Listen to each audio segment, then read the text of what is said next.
Yo, what up, y'all? Sup? It's almost December and Santa Claus is looking for a list. Hey, you been naughty or nice? So we gonna give it to you. Here we go. We got 10 for 10, that's comic books, graphic novels, that's right, GNs, and we Marvel DC, we know what it is, and we gotta mention all of the independents. Onrie and Kevin, we spitting this flow, why? So we can give you deals and we can let you know why. Because you about to spend all that money, we getting ready, go on lockdown, and it's honey right now. We got Christmas right around the corner. We got Hanukkah, Harry, looking for more, and we got doing and everything in the holidays. Happy Hanukkah, happy Christmas, happy Comic days. We crazy. Crazy. Yo. Victory Seekers, you're watching Live with Onrie. I'm your host, Onrie Kompen, and today's guest is somebody that has been an incredible inspiration to me.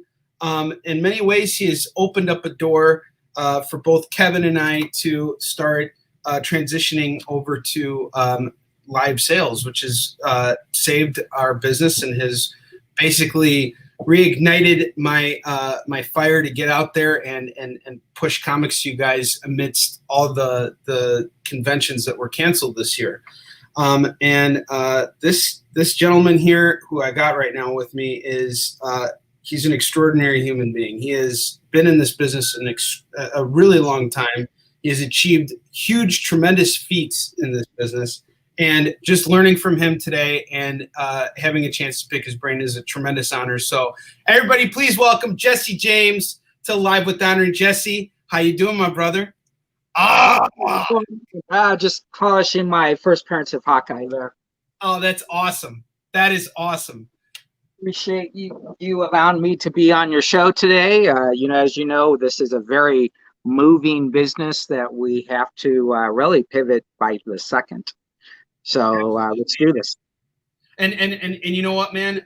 Just from what you're saying here, that means so much to me that you took time out of your day to like hang out with me and just let me pick your brain. So first things first, I've been following you for a long time now. I'm kind of like a silent stalker kind of guy.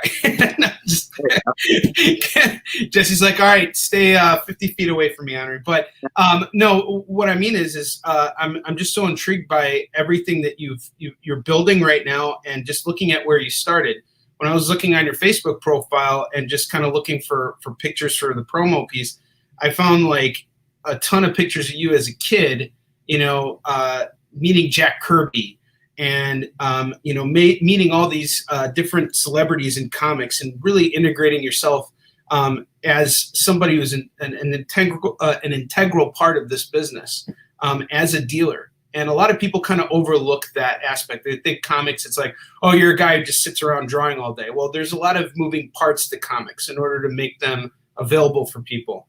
And the picture I decided to use was one of you, using an old school register as a kid versus a more recent picture of you. So I want to explore your origins. Tell me how you got into this business. How'd you get into this racket, and what are you doing staying in it for 38 years now? Yeah. It started January 25th, 1982, and I was riding my skateboard in Las Vegas, and I kind of tired myself out. So I just stopped and didn't realize I was standing in front of someone's door. So this gentleman came out and said, hey, can you move down a little bit? You're standing in front of my door. And, being a skate punk at that time, I was like, sure, took a step over. So the guy walked out and he said, if I give you this Avengers 129, he didn't say it that way. He just said, if I give you that comic book, will you just leave my store? And so I got home and I read that comic book upside down, sideways, 1,000 times, backwards, read every part of that book. I'm trying to see if I have it. Oh, I have it right here. Hold on one second. So you held on to it. You never sold it. Always have props ready. So this is my first book, January 25th, 1982. Still have it. And so what I decided was I was so excited about comics, they had nickel bins. And so what I would do, my parents would give me $1 for lunch, and I would get my Huffy Pro Sport bike, stop at Safeway, buy 4 packs of Bubblicious for 25 cents, pimp them on during lunch for 50 cents each, have my dollar for lunch, and then have my dollar for 20 comics in the nickel bin. And so that's what I would do 5 days a week, show up on Saturday with my buddies and all that. And one day, Tom and Mary, they had split shifts or something. There was only one in the store. They went in back, and a guy walked in, and he looked at the back wall, grabbed a comic, and walked out. And so when Mary came in, she had said to Tom, "Oh, I saw we saw Batman #3." And Tom's like, "I didn't sell Batman #3." And me being a 12-year-old, I just said, "Hey, your buddy came in. I guess he's borrowing or he took it." And so they went in back, and next thing you know, they wanted to talk to my father, who at that time, my father is one of the first pit bosses on the strip. So kind of someone you didn't really call and say, "Hey, your son stole something." But they were actually calling him to let him know they wanted to hire me, and they didn't know how to hire a 12-year-old. So my dad came into my room and said, "You're starting the Friendly Neighborhood comic book store tomorrow after school, and you're working for comic book bags and boards and your comic books." That's how I got paid every week. And it came to a point that I became such a fanatic that we would put our beds on the side of the sidewalk, and we would practice crashing, tucking, and rolling with your comic book in a bag to make sure that you wouldn't ruin your comic book. And we were such a diehard group of kids that one time my friend took off, and he actually missed it and broke his nose. You could hear his nose pop and blood all over the place. And I remember walking up to him and saying, Todd, you okay?" And he goes, "How's the comic book?" And so when you grew up in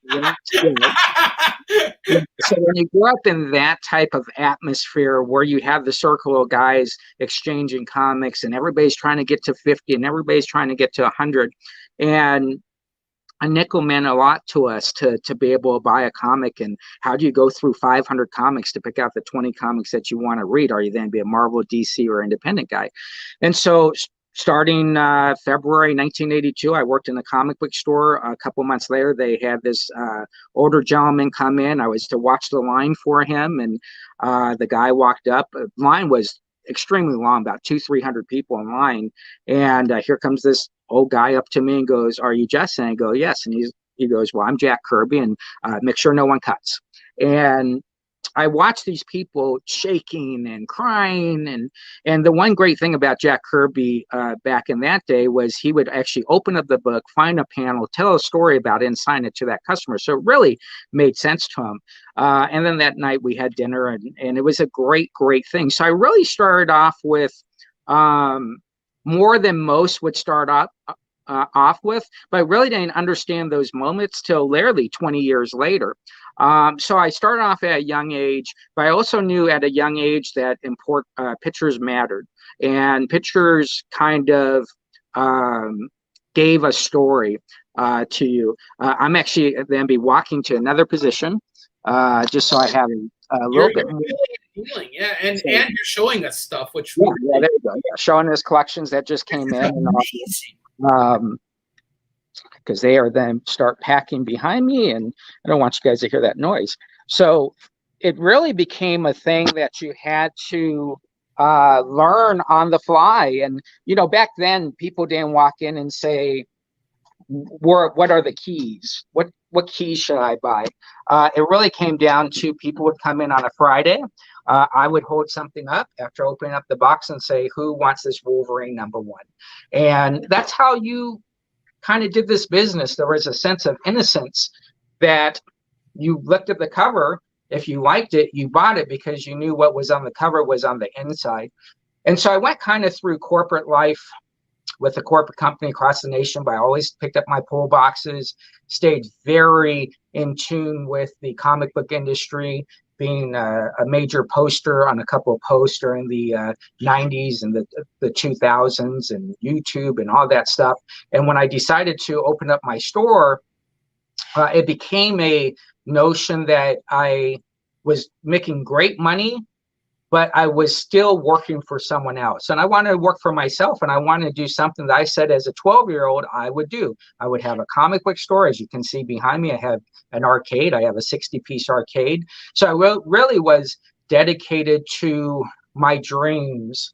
and making sure that as I did it, I met a lot of cool people on the way. I didn't want to be the guy who just was known as oh, that guy buys a lot. I wanted to get to know people. So that was very important to me. You know, it's interesting. You mentioned you had this brief period of corporate, work life. Can you tell us a little bit more about what you were doing and how that helped shape you to opening up your own shop? Yeah, so I was with Nordstrom for a very long time, opened up a couple stores for them, was in the home office for a while with the owners right above me. And the one thing in corporate that you learned was what's different from our industry. Our industry is about wholesale sales. That's what determines everything. Oh my gosh, this thing is sold out at wholesale. We really never say, oh, it's sold out on the floor. If I said that in corporate, I would get fired. They would say, okay, you bought all the Nike shoes, you bought them out, but did we sell them all? And I think that has taught me a lot. It's taught me about protecting your turn rates, protecting your sell-throughs, looking at your bottom line and saying, okay, yes, I sold out of all my X-Men, but I still have 83 titles. I need to sell out of those. And so what happens is you really have to be a strong business person who understands that every purchase you make, you have to make anywhere from $4 to $5 for every dollar you spend. Anything less than that, you move on and you go find the big buy that you might spend, $5,000 to make $20,000, and can you sell all 5,000 pieces? So to me, it wasn't a let's buy 10 comics, sell 2, make a profit, move on. It's always been buy 10 comics, make a profit, buy 20 comics, make a profit, and you move forward. And so you have to really have a mentality that all product must sell. You can't worry about Drek being in a comic book box in the dollar section. You have to find a way to sell that. So corporate allows you to make decisions sometimes that you don't want to do, some sacrifices that you do. I've made a huge sacrifice over the last 30 days to get to the next stage and the next level in my life for my family, to put food on the table. And sometimes you have to make those sacrifices. But when you're in the corporate world, you're allowed to make those sacrifices. You learn real fast that decisions have to be made, and you got to stick with those decisions. I have made more bad decisions in the comic book industry than my good decisions, but those good decisions outweigh those bad decisions that we did, and how successful we have been. And I think the great pride that we learned coming from corporate is everybody's a team, and stores are your team members, and you shouldn't be afraid to do anything with the store. You shouldn't be afraid to share your customer bases with everybody. And in the comic book industry, again, that's a challenge. People don't want to do that. So you find the people that do, and you move on. I don't think my job is to judge anybody on their business decisions, but my job is to protect those people that come into business with me. That philosophy, that's something that really speaks to me and has for a long time, and really just over time has drawn me closer and closer to, finally asking Jen King if I could be a part of CBSN. And I want to talk to you. I want to talk to you a lot about CBSN, because me as a dealer personally, there's so many questions I have for you. Just watching how you do your shows and everything, and how fast paced they are, it's truly incredible. But I want to kind of stick on a linear timeline here, and tell me a little bit more about your last day in corporate. So you made this decision to open up your comic shop because that was your dream, right? But yeah, what was that last day like? Yeah, my last day in corporate was kind of a funny thing. I had written the owner of Nordstrom, fourth generation family, and I had said that it was time for me to move on, and that everything that I had learned about is allowing me to do this. And everything I had done with that company, I wanted to be the best, not just for myself, but for my team. It's an inverted company, so the team's on top, you're on bottom, and all that. But I've always surrounded myself with great teams, whether it be in Florida, Vegas, Arizona, Seattle, California. I always put myself around great people, so that when people moved on, even from my teams, I knew that we had set them up for success in the future. And they could look back and say, well, my time there, that was a waste of time, versus saying, man, I learned so much. That's what's helped me be successful. And so when I sent that letter, I got an email back that said, okay, we support whatever you do. And that owner had actually supported me opening up my business, made time to help me with some strong decisions that I would have to make at the beginning of opening up my store. Of course, I would do everything different. And now that I've had, the store open for 11 years, but I think I think you lead with strength, and you can't be afraid to take a jump. The only time I would say you should be afraid to take a jump if you haven't created success as your tradition and culture when you leave someplace. If you haven't achieved everything you wanted to do with that company and you're leaving, it's always going to be back in your mind. I had done everything I wanted to do, and times 10. But I knew that at the end of the day, giving a customer a bag full of comics was what I wanted to do. That's what was going to make me happy, whether it was $10, $1,000, it didn't matter. I was doing something that allowed my corporate background to come into this type of business, pivot, adjust, and then create a platform that everybody would understand without them saying, because you got to keep in mind, one of the things I did not say was I was going to conventions, and you can look at my pictures. I was always in suits because I was a corporate guy. You looked very different back then. Yeah, very different. In fact, I had to learn how to wear matching hats so people wouldn't be, who's this guy? Is this guy a lawyer or whatever it is? But you learn at some point, if you then come into a business that is over 100 years strong, that you better look the part, and you better decide what part you want to look at. Like, in my case, I didn't want to wear a Punisher shirt and a Star Wars hat. I wanted to show them that I was ready to do business beyond just selling one comic book. That's that's exactly how I first got into the business too. Like, when I started hitting conventions, I wanted people to take me seriously. I used to wear a suit jacket, and then I changed you change over time. It's right. That's one of the cool things about, like, you as an identity, you as your own boss. So, okay, you left your job because it was time to go, but as well as I do that starting your own business, it sounds great on paper. I work for myself, but then when you actually start working for yourself, it becomes this never-ending job. Like, I just noticed yesterday, you mentioned you worked a 30-hour day, and you're constantly in this. You're driving miles on end to acquire new stuff. You're coming back. You're doing these shows, and these shows, guys, for anybody who has never done a live sales show, there's a lot of preparation and a lot of time that goes into this. We may be on a screen for 2 hours, but the overall setup and getting everything going and making sure you invoice and have the needs to meet everybody's demands is extraordinarily difficult and eats up way more than just 2 hours of your time. So what was day one like for you, and did it feel natural to you because you had your prior comic book experience, or was this something different for you? What was this like? Yeah, I'm someone who's very self-motivated. I don't need too much to motivate me. I need a goal put in front of me, and then I need to figure out how to surpass that goal times 2 or times 3. So I don't think there was ever a time where I had a hesitation of, okay, what am I doing? Why am I doing this?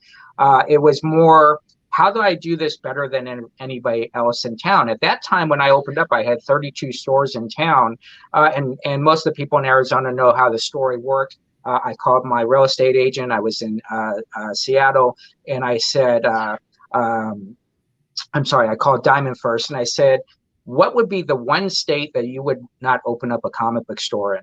And they said, well, we want to know, there's the places where we would. I go, no, tell me where you want it. Where's the most density per capita stores across the nation? And it happened to be Phoenix. And I said, okay, I'm opening up a store in Arizona. I'll give you a couple of weeks, let you know in a couple of weeks. So I moved down, got hold of my real estate agent, and he had this map out, and he's showing all these cool stuff. And I go, oh, wait a minute, this is kind of outside the borders. Who's the biggest store in town? And he said, well, Atomic Comics, they have 4 stores and a very big company, one of the top 5 in the world. I said, put me across the street from that store. And so we were about a block up. That's as close as we could get that made sense. And we just went in to give great customer service. Nothing else. We didn't carry new issues, nothing else. Our job was to sell comics and to ensure that person would come back and buy more comics from us. And that was our ultimate goal. So what I do, I go out and get the biggest store you could possibly get at that time, which is about 5,500 square feet. And what we did was we just sold books. And then eventually, and so the great story I tell people is when I was in the forums before I opened up stores, I was always showing Chaos comic stuff, always Lady Death stuff. That was my favorite of all time and all that. And the second day I was open, I get this call and this guy says his name is Brian Polito. He wants to come out and do a store opening. He just heard that I opened up. And I thought, there's no way Brian Polito is calling this brand new store, someone he doesn't know, to open up the store. So these must be pranksters on the forum that I was at. And so I'm like, dude, I'm kind of booked up for the next 6 months. Oh, no, I'll come out whenever you. I'm like, no, dude. And as I'm hanging up, he's like, well, wait. And literally someone calls me a couple seconds later and says, I got Brian Polito for you to do a store signing. And you hang up. I'm like, that wasn't Brian Polito. And sure enough, it was. And I'm like, well, I'm not calling Brian Polito back. And obviously, Brian Polito called me back. And so we started this great relationship. Raven Gregory had found out that we'd opened. So he came down and did a store signing with us. But we had realized that you couldn't do this alone. You couldn't just sell comics. You had to introduce yourself to the publishers, the creators, and you had to figure out the way to somehow be important to them, and not always be asking them to come out and do a signing, but just become friends with them. So that's how I really grew in this business. Was I sought out the best allies possible that I thought related to my business, and they helped me grow my business more than ever I grew my own business. And so that's kind of what I tell people. Listen, I tell people, I remember when we hit 100 people on Facebook and I was excited. Now we sit at 48,000. People will gravitate to you if they know someone that has trust and faith in you. And those are the ones that bring you your customer base. I agree with that. And I don't even, you're living proof that that's true. But another thing that so many things just flowed through my head as I was hearing everything you were saying. And the one thing that really it interests me the most is the fact that you have this steady, gradual build of everything. And where did you start? You started by giving yourself the greatest challenge. So you went to an area where you had very stiff competition, and it was also an area that was not densely populated for comic shops. You gave yourself a personal challenge. Now, why on earth would you do that to yourself? Why wouldn't you want to go to a place where you would do much better, like say New York, for example? What made you say, I want to challenge myself, I want to build this? And how did you get to that point where you had a more, and I'm asking now for myself personally, as somebody who's trying to build his own dealer outfit, that you want to have this consistency in your service, right? Like you were saying, you want to provide a service, you want to give people comics, and you want to give them the best prices that you can afford to give them. But when you give yourself that stiff competition, and I know it's been, as I'm sure it is for everybody at first, it's really difficult, to just figure out what am I doing and how to evolve, essentially. So you put yourself in these situations, in these difficult situations, and have forced yourself to figure out ways to survive. So I want to go back for just a moment to when you first opened up your shop in Phoenix. You have all this competition, and yes, you got Brian Polito calling you up, but regardless, let's just put aside that for a minute. You risked everything now. You quit your job. You're starting everything. You're starting from scratch. Who knows how well you're going to do? Who knows if there's even demand for comics and where you're moving to? But you just picked up and you went. Now, this obviously is a reflection of everything you're doing now, and we're going to get to that too. But I want to address that for a minute. Like, how did you build this? Was it just consistency? Did you have hard moments? Were there days when you're like, what the hell am I doing? What was I thinking? How do I keep moving forward? You know, I think your number one goal is to always to provide the best customer service possible, but that also has to be measured. So if I just say, "Oh my gosh, I'm going to give the best customer service possible," well, proof is in sales. That's the only thing that is that qualifies for your answer to great customer service. So what we started looking at was the things. I always looked at things that people really didn't have good faith in, especially in the comic book industry. And at that time, people weren't really willing to do eBay. They weren't really to go through all the sacrifice of eBay to get that positive feedback and that measure of selling product across the nation and getting people to want to buy from you. You know, I sit here right now and I think it's 44,000 feedback, no neutrals, no negatives. Lifetime, we've had 88,000 feedback.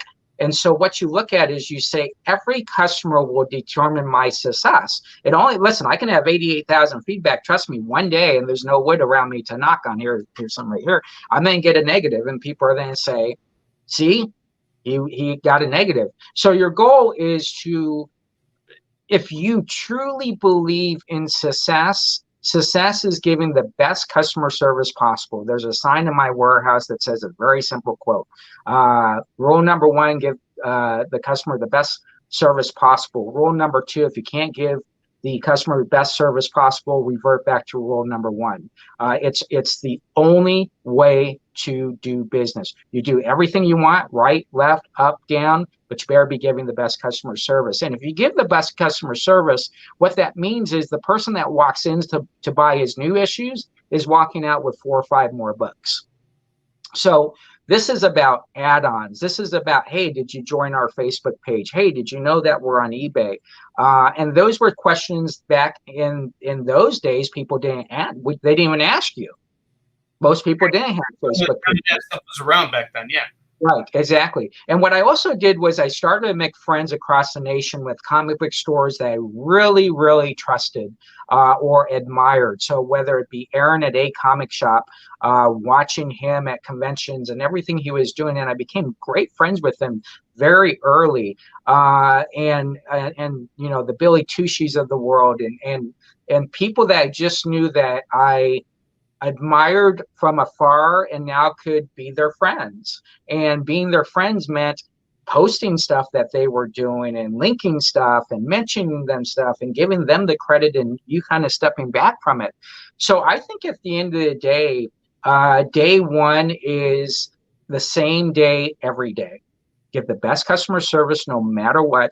And sometimes to give the best customer service, you might have to lose a couple of dollars or you might lose some time to do it. But in the long run, I think that's what people are then remember you for.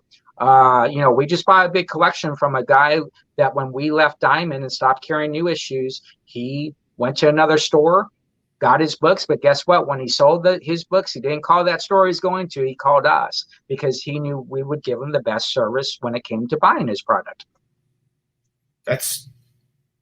You have no idea how much that speaks to me and everything that I'm trying to do right now because, you know, as you know, I'm still very new to live sales. It's so different than actually being at a convention and engaging with people, and just in general selling so many different comics. You know, just selling all kinds of stuff across the spectrum. For the last 10 years, I basically built my whole career off of my own creator-owned books. But this is a huge transition, and it's been a lot of fun because I've met a lot of great people, you know, and I always think to myself, even if my days are bad and let's say I don't sell as many comics, and which is always disheartening, you know, but even when I have those days, I think to myself, well, you know what, as long as I did my best, you know, that's all. I didn't leave anything on the table. Kind of like what you were saying, like before you left Nordstrom, it's like you didn't have anything else that you wanted to do there. Well, I wouldn't say that would be the case here, but there was no more than I could do than my best. And maybe today wasn't the best day, but then tomorrow's another day. But what you said about giving the best customer service that you possibly can, that I think is an even bigger, that's something I think resonates even more with me, because that's what it's about. It's the customer and giving them the best possible service that you can. And I think now it's a great time to kind of transition to how you kept up with the times and managed to do this. So tell us a little bit about CBSN, the Comic Book Shopping Network, how it came to be, whose idea it was, how it all came together. Give us the rundown on this. How did it start? So it started about 3.5 years ago, and I think I won Best Customer Service in the comic book industry. Go figure. And they had me and 5 other panelists on the stage.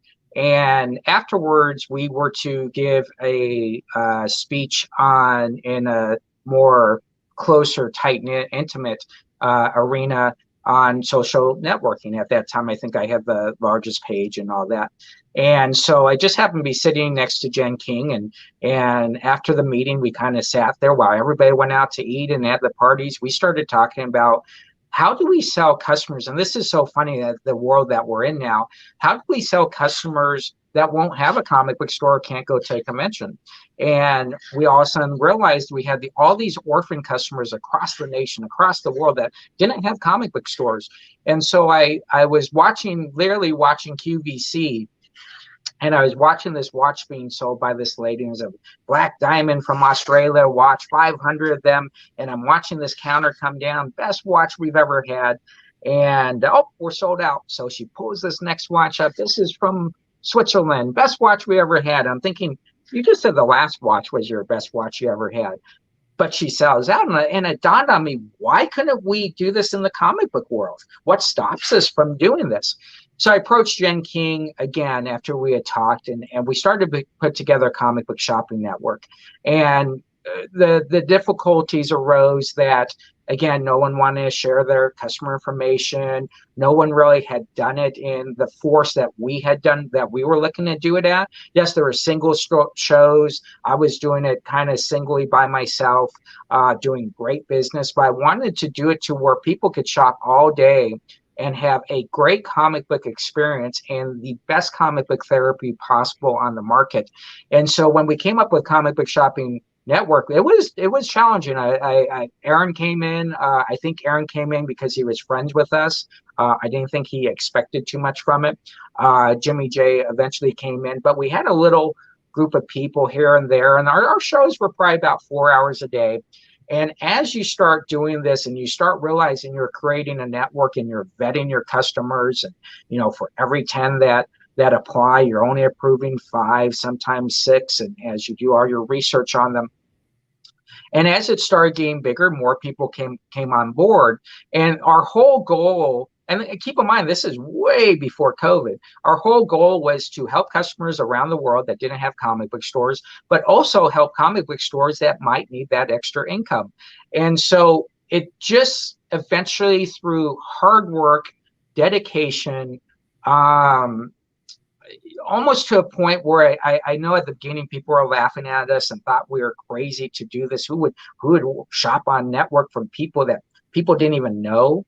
And now we sit there with 4,500 plus vetted customers to the T, one of the lowest non-pay rates across the nation, and 23 stores across the nation, and selling almost 1,000 comics a day constantly. So I guess what it came down is to holding people's feet to the fire, making sure stores were shipping out the books, making sure customers were paying, and making sure that we're always adding more. And if you add more and you add this personality, because we all become personalities, we're not really comic book store owners when you're in Comic Book Shopping Network. You're more of a personality now. And people are choosing, do I want to spend money with this person? You got to keep in mind, I invoice something like 400 to 500 people every week. I have people that buy from me 6 shows a week. And there's essence of these are people who never walk into my store. I'll never meet. And some of them have stores in their city, but because of the great customer service and you becoming the personality that they feel they want to be part of, they want to be with, and also being in a room of 30 to 40 like-minded people, I think we really have found something that a lot have come to challenge us, but where they fail is the expansion and the customer service point of it. You know, there's something I want to say too that you posted earlier today. Again, I learn a lot from you. There's a reason why I'm following you. I'm trying to. You're somebody, like you said, when you were getting into this business, you looked at the stores you admired and you worked off of them. I'm looking to you because I admire what you're doing and what you're saying.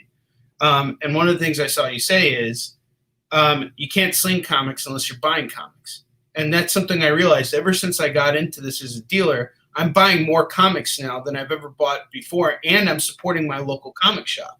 Yep. Because he's got overstock that I pick through. I go to different shops all around the area. I mean, I'm hitting comic shops up all the time. I'm buying comics because I need to buy comics in order to sell comics. That's typically how it works. And it's really amazing how something that would seem kind of like a competitive airwave, you know what I mean? Like here's something that's going to eliminate comic shops. Well, I don't think that's what CBSN is doing. I think CBSN is really a place to allow people more access, like what you're saying.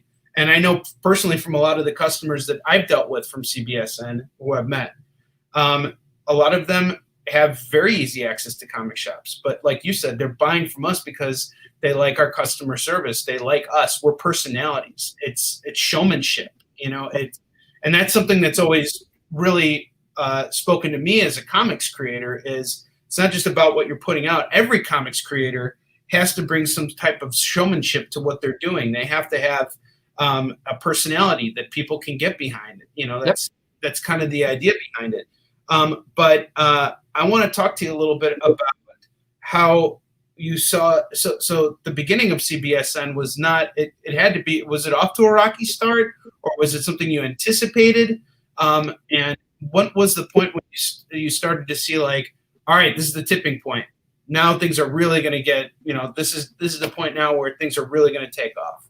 Yeah, I don't think we've ever had a rocky moment in Comic Book Shopping Network. I think we've had challenges arise, but me and Jen are very quick to pick up the phone. We're not very big messenger people and text people. I think you need to get on the phone. You need to make decisions that are the best for your customer base, best for your brand, because you're always protecting your brand, Comic Book Shopping Network, and the brands around it. But I think if you're setting your goals goals that are tangible are always awesome. But I think when you're setting goals that are intangible, that's how you become successful. And so we've always set our goals so high, so non-imaginable that when we achieve those goals, we can't believe that we thought they were not possible. And then you're on to the next thing. You know, I bought a house about 9 months ago, and we videotaped the purchase and we walked through the house, and there's about 100,000 items, and pretty cool. And we jumped in the car, and I remember my girlfriend saying, "Okay, what are we doing next?" I'm like, "We got to find some more comics to buy." I mean, you're always looking to push yourself to the next level. Jen and I have been smart enough to know that you're successful by failing at some stuff. You relook at it, you readjust, you pivot, you brand it again, and you go for broke again. We've had people come and we've had people go that didn't realize the fast pace that you have to go at. You know, I show anywhere in my show 500 to 600 books in 2 hours. And we're also selling 200 plus books and that such time. Why? Because in my mind, as a customer comes in, I'm pivoting to what they like, but then I also have 20 other people, and I'm making that story arc. I'm creating that story plot in front of them so that they're anxious for that comic to come up on the screen, and they know that's actually designated for them. But then I'm just not going to show 5 more Red Sonjas. You're gonna have to kind of wait again, and let's get the person who wants the Blue Beetles up next, or the key books, or the low grade books, or whatever it is. You know, you got to keep in mind, I've done 308 exclusives. You don't get past 10 exclusives unless you really understand the power of presentation. So when I show something, am I really showing something saying I just bought these books? No, what I'm basically telling my social network of customers is, guess what? I got these books. You need to come in and you need to buy these. I'm not going to say that, but that's naturally what they do. So we're always presenting great product for customers to decide if they want to open up your wallet to you. And then they'll then decide in the future again. But I don't think we've ever had something where I've had to say, all right, let's stop completely and revamp. I think people that know me, I'm a very thick-skinned person. As long as you spell my name right, Jesse, I am fine with whatever you say. You spell it Jsie, I can't mark it off that because it's not going to match into my algorithm. So that's how I look at business, is you always have to be selling. You always have to be growing your brand. And anything that is perceived as a stoppage of business, you got to stand up and you got to push forward. That's a very interesting point. I had a phone conversation last night with my partner, Kevin, and we looked at our current episodes, and we thought to ourselves, and we started watching some of the other dealers as well, and we were paying attention to what was working on their show and what can we take from their show and apply to our show. And it was actually his initiative. He was the one who was looking at it. I was actually getting ready for our interview. And once he started talking to me about that inspired a whole another conversation. Prior to talking to you, Jesse, my studio, which is where I actually do all the recording, is in the room next to me. And it's a mess in there right now. I'm trying to switch everything over to give people better quality, because, you know, that's something that we've been dealing with, is internet disruption and things like that, which, you know, we're working on resolving, but it's out of our hands because basically, you know, long story short, it'll be done when it'll get done. But it's constantly looking, I think, at what's working and what's not. And when you look, and being honest with yourself about it as well. But I think, again, going back to that point that you made about always giving the best customer service, I think part of it is also a sense of making sure that people can actually see what you're presenting them clearly. And so I'm now messing around with a new webcam just because I want to have better quality. And apparently the camera that's built into my laptop is not so great. And, you know, it was time to make that investment to upgrade and to try something different. And I think that's something that is really resonant of how everything we're seeing is kind of unfolding. So would you say that things really picked up for CBSN at the moment of COVID, or was it before that? Like, what was the point when you things just really started taking off for the network? I'll tell you in a sec, but I do want to tell you one quick story, and I think Jen has seen me do this. Tons of people have seen me do this. I have literally stacked up comics, and you just saw the backboard. And I said, listen, folks, I'm just going to tell you right now, these are $25 each. You got to get them. You got to be, your fingers better be ready to go. In fact, I'm not even going to tell you what it is. They're $25 and we sell out. What you really have to have the people, and this isn't really what you said, I'm just going on how I present my stuff. When you know you have great product at a great price, the excitement is what makes people buy product. because I can tell you a lot of the product I sell are things people would never buy, never think of buying. But because we put so much excitement in the product, we're excited that we have it. I think that's what the comic book world is about, is making people not be so Batman orientated, but making them comic book orientated. You have to have this because there's only 5 people that are going to get this. And so I really think that when you have great product, great prices, great conditions, great shipping, great teams, great presentation, surrounded by a great brand, Comic Book Shopping Network, I think you can sell anything. But it's all about pivoting, and you need to pivot during your show constantly. If you're not having people buying, that means your price points aren't right, your book quality isn't right, or it could be in your personality, it could be in your voice. So always be at that top speed. When COVID hit, I think what happened with COVID, and me and Jen have had to field these questions a lot about how did you know to have Comic Book Shopping Network for this and all that. Listen, Comic Book Shopping Network's then be at its finest pace pre, during, and post. Customers that don't have comic book stores were going to shop with us anyways. So it made no difference. We are having our best year ever in our history of our company. Why? Because we have given people hope. We've given them great comic book therapy. We give them a place to hang out with. And so I don't think COVID helped our business. I think it made us realize that we need to open up our house to more people. We need to listen to their needs and their wants. And then at the end of the day, when this is all over, we'll expand off of that. But I don't think we've ever used COVID as a talking point in any of our conversations. Listen, you can go on Facebook and you can put Jesse talks to 147 stores in a week. My job was to go out there and talk to stores. And how can I help you? You don't have to join Comic Book Shopping Network, but let me show you how you can conduct business without your doors ever being open again.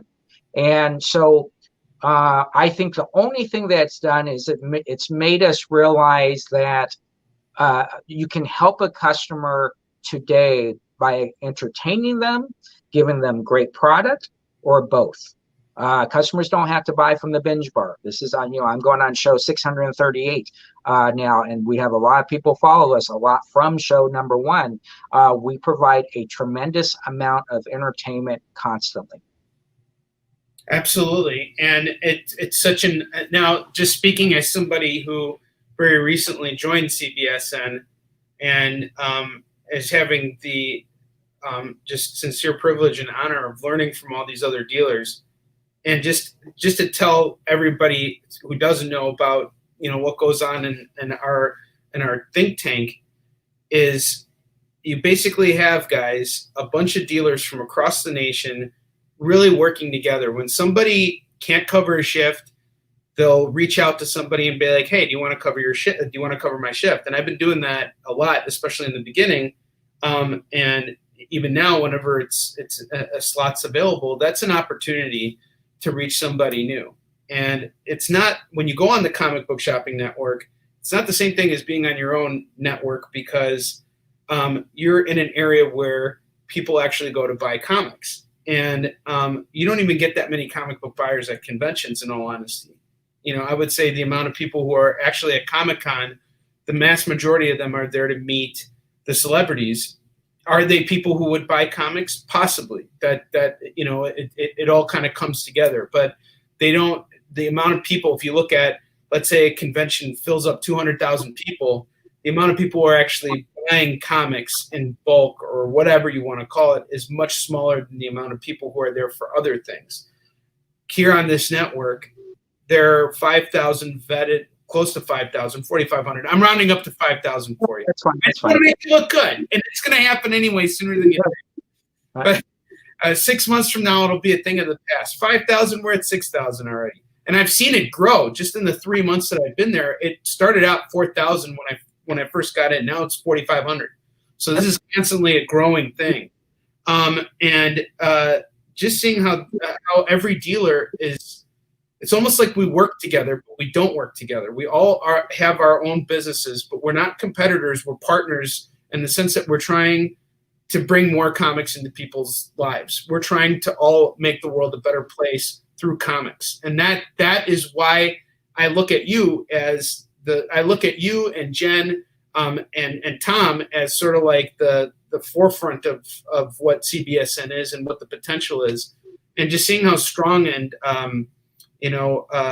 determined you guys have been throughout all this has been a huge inspiration to me, and it revitalized my collectibles business. Kevin and I, we started Hunter Killer back in 2018, and we tried taking it to conventions. And in between selling my own comic and trying to sell collectibles, it just was really hard. I mean, how do I put those comics in people's hands? It's not exactly the same thing as, live sales where, you're presenting. So it's a lot different, at least for me. That was my mindset. And this just opened up a whole new door for me that I never thought possible. If you would have told me at the beginning of 2020 that I would be doing this, I wouldn't have believed it. And, it's people like you that have really inspired me to kind of like stay the course. So as somebody who is still new at this and still looking to grow, what other advice can you give me in terms of,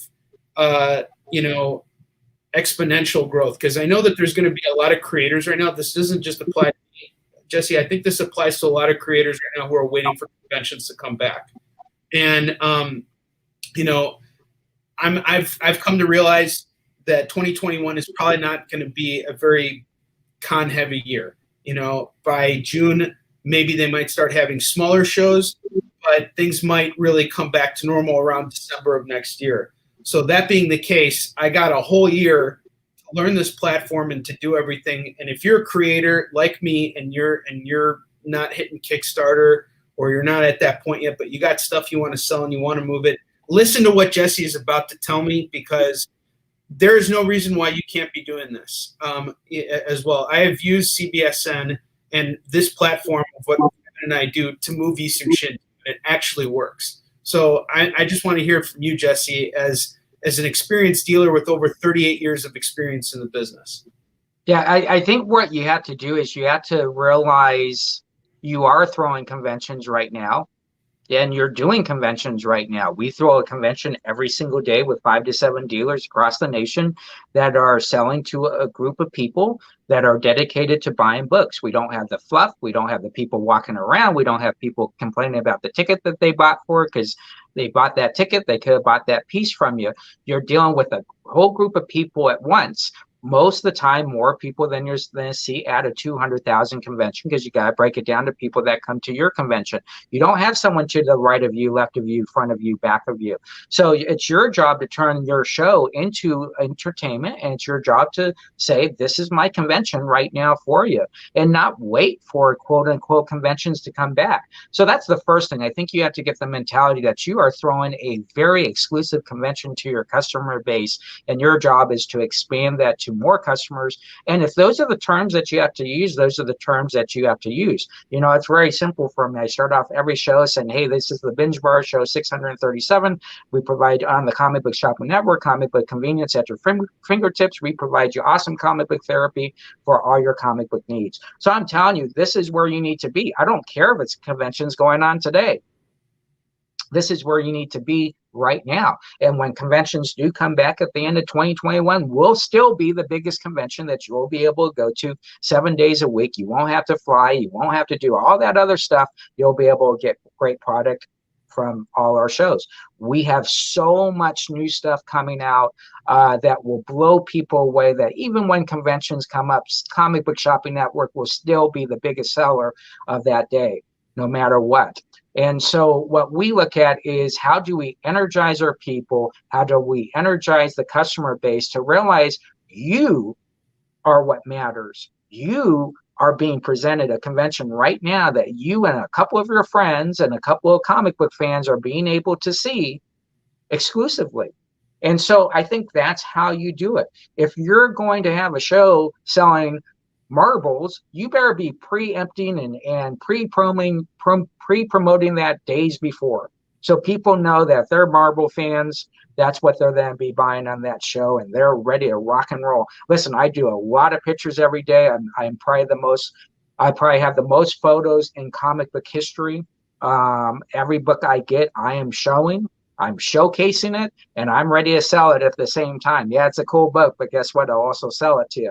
So you always have to be promoting that 2-hour show as the biggest convention on earth. And if you're someone out there saying, oh, when conventions come back, you are missing the opportunity now to put on the best convention possible right now. I always say it's about the now. And that's what it's about. It's about the now. It's taking advantage of these customers that want to buy something. They want to spend their money. Keep in mind, I've gone to San Diego Comic-Con for 38 years straight. 38 years straight I've gone to San Diego Comic-Con. Cool, great. But there's also millions of people that can't go to Comic-Con. And what do you got to do? I don't know if you know this, but when I was a Diamond account, we used to go every day to San Diego, 5 days a week, buy 50,000 items, 25,000 items, drive them back to the store, and I would drive them next day. Why? Because I knew customers around the world needed this product. Now we realize we don't even have to drive back because we can just do our live shows right there. So we're ready to expand into this new generation of how do we keep the platform going? How do we advance the platform? And how do you sell comics today? And if you sell comics today, when that convention finally comes back, cool, great. But this is my growth. If you're financially motivated, this is how much money I've made. But you can't wait. The waiting is over with. I have caught slack since the day when I started in this business. It hasn't affected me yet. Why? Because I know I've made some great allies. We've made some great decisions, some great exclusives. We're then announced a huge one. The most expensive exclusives we've ever done cost us $55,000. It's done so good 5 years later. As of last night, it's going to be pre-promoted in a new package through that company. Why? Because we just look at what we've done in the past, we make it better, and we say, how do we sell more comics today? Jesse, I want to thank you so very, very much for taking the time to sit down with us today and give us all this wonderful information. One last question, and then we're going to end this here because I know you got things to do, and I got to fix up my studio because you just got me to want to go out there and sell some comics, man. I appreciate that. You're such an inspiration to me. I look to you as a leader. Now, one last question. I know that you and Jen are planning to announce something really, really big in relation to CBSN. You've kind of hinted it. You guys haven't said anything. That we don't even know in the think tank yet what this next phase is going to be. Before we end this, is there any little tidbit you can give us? Any little kind of like idea of what this might be and what you think it'll mean for the future of comics? I just wrote my article. I'm an Overstreet advisor, and so I write my articles. And I challenge people to go read all the articles I've written. I'm always 2 years ahead of my articles. Everything I've written has come true. Now, I've taken a lot of chances and said some stuff, and thankfully they've come to fruition. But Comic Book Shopping Network is unique. Anything that we do in this next phase will not affect Comic Book Shopping Network. It will still be one of the largest selling entities in the comic book industry. What we are looking at now is trying to figure out how do we combine entertainment and how do we get everybody involved that normally wouldn't be involved in pop culture or the comic book world, and how do we do that? And so Jen will tell you, 2.5 years ago, I said this is what we're going to do, and it's come to fruition. It's 2.5 years of hard work of how to figure out how do you keep someone interconnected with the comic book universe with hundreds of personalities nonstop every day, touching every genre possible, and keeping everybody excited to finally go to sleep at 2 a.m. in the morning, wake up to go to their next comic book store and buy some books from them. So it's basically the 3 things I can tell you that won't give it away is you just got to think 80s MTV, Home Shopping Network, and ESPN. And if you can figure it out, congratulations, because I wouldn't be able to figure it out if I told you that. But that's our goal. And I will tell you, Comic Book Shopping Network is the continue to roll. The experience, we've already put the teaser out today. The experience is exactly that. So, you know, my job is to inspire people. My job is to make sure we sell more comics. And my job at the end is to make sure I don't do it alone. And when I go to that ball and dance, there's thousands of our friends with us celebrating the success. Jesse, I feel like mine, and I can speak for Kevin here when I say this, that our goals and desires align with yours. And I consider it a great honor to be along on this mission with you, and just have even a small, minute part. I've mentioned it before in the chat and everything, and I can't wait. And I want to, we both are so looking forward to being part of the next phase and helping you build it, because if there's anything I learned in the last hour that we've talked now, it's that you are a man that is been in this business a long time, but is always in that mindset of bringing more comics into people's hands, that's our mission. So thank you again so much. If you got like a couple minutes, can I pick your brain off stage for a moment? Sure. And I just want to mention to everybody, if you get a chance, go to Just James Comics on Facebook.